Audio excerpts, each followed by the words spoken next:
Hola, bienvenidos al podcast de Beck Advisors, donde compartimos información sobre noticias, eventos y análisis de lo que está pasando en el mundo de las finanzas, la economía, las inversiones y los mercados en general. Todas las semanas, un nuevo episodio con diferentes protagonistas de nuestro equipo o invitados especiales.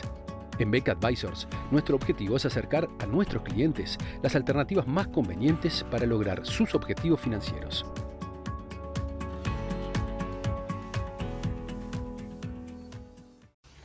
El conflicto con Irán habría, hasta el momento, dos escenarios, uno de una guerra larga o una guerra corta,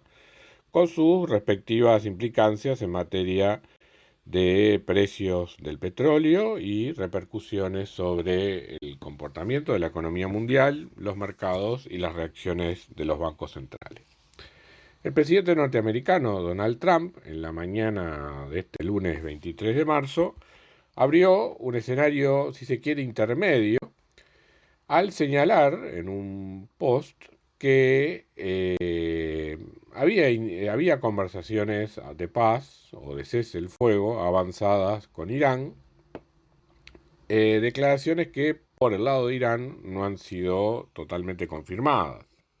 De todas maneras, los comentarios del presidente norteamericano generaron una inmediata reacción en los mercados, con una pronunciada caída del precio del petróleo y con los futuros del mercado al alza en estas primeras horas de la mañana.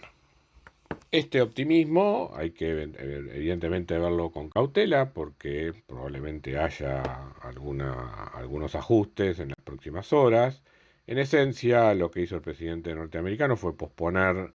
la amenaza de ataques a la infraestructura energética de Irán, basado en supuestos acuerdos que se estarían logrando con el gobierno iraní, el cual, por su parte, sigue firme en sus 13 en cuanto al cierre del estrecho de Hormuz, que es su principal fuente de leverage, digamos, en este conflicto. Sobre esta situación es difícil hacer, evidentemente, pronósticos. A nuestro modo de ver, deja claro que, más allá de lo que ocurra en estas próximas horas, Estados Unidos está buscando una salida rápida de este conflicto, que sea lo más digna posible, y que en ese apuro, con falta de apoyo político interno y más bien un apoyo bastante frío en general por parte de Europa hacia esta situación, evidentemente si hay algo que va a surgir de aquí es que el régimen de Irán seguirá con otros nombres, pero básicamente va a seguir siendo la fuente de amenaza en la región que era antes de los ataques de febrero, con lo cual en esencia nada ha cambiado o nada va a cambiar. El conflicto será más largo o más corto, o sea, las hostilidades durarán por más tiempo o por menos tiempo, pero aún un cese de hostilidades va a mantener una situación geopolítica evidentemente muy inestable en Medio Oriente. ¿Significa esto que vamos a volver en lo que tiene que ver con la situación de los mercados, a los precios tanto del petróleo como eventualmente acciones y demás, que existía previo a este conflicto? A nuestro entender no, porque más allá de que las cosas no hayan cambiado sustancialmente, yo creo que este conflicto sirvió para dejar explícito el riesgo de la región, con lo cual deberíamos observar un precio del petróleo más alto del que estábamos viendo en enero o febrero, y también con mucha volatilidad, o sea, en definitiva, muchas fluctuaciones en torno a un promedio que a nuestro entender debería situarse entre los 80 y 85 dólares el barril. Eso no es tan malo como lo actual,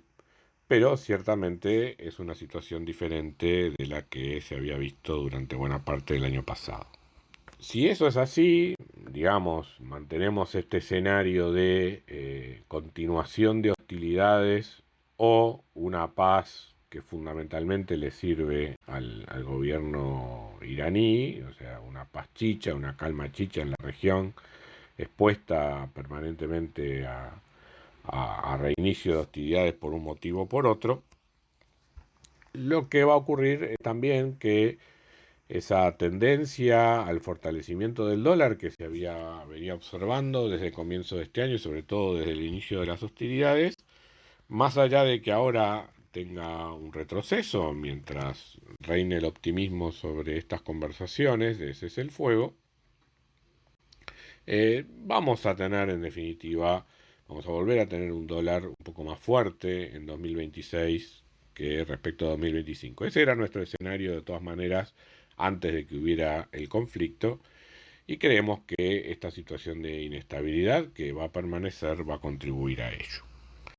Con precios de energía más altos va a ocurrir dos cosas a nivel internacional. Uno, una presión inflacionaria transitoria por un tema de costos y también un efecto recesivo por el efecto de la energía. Ambos más moderados de lo que solía ocurrir en el pasado por la menor dependencia del petróleo en las fuentes energéticas a nivel internacional, pero ciertamente va a dejar dos grupos de países en situaciones diferentes. Por un lado los exportadores de petróleo, por otro lado los que son importadores netos de petróleo. En ese contexto, dentro de los países industrializados, Estados Unidos está un poco mejor posicionado, mientras que a nivel de emergentes, evidentemente vamos a ver historias muy diferentes según se trate de países exportadores o importadores netos de petróleo. Este es un mal escenario para Europa, es un escenario también negativo para China y Japón, con lo cual la moneda norteamericana debería verse favorecida con respecto al euro o al yen en el mediano plazo, sobre todo cuando comparamos con los niveles de 2025. También los mercados de renta variable deberían tener un mejor desempeño para una economía que en términos relativos, una economía norteamericana que en términos relativos debería estar mejor que la del resto de los países industrializados en este escenario de guerra terminada en forma incierta o eventualmente continuando con mayor o menor intensidad. La otra gran pregunta que ha estado en estos días en los mercados es qué hacen los bancos centrales. O sea, básicamente el temor ha sido de que ante el efecto inflacionario de la suba del petróleo, los bancos centrales respondan en general con subas de tasas de interés. A nuestro modo de ver no deberían hacer eso. Como decíamos, el shock petrolero es fundamentalmente un efecto transitorio y por lo tanto no debería cambiar la instancia de política monetaria. En todo caso, si los efectos fueran demasiado recesivos,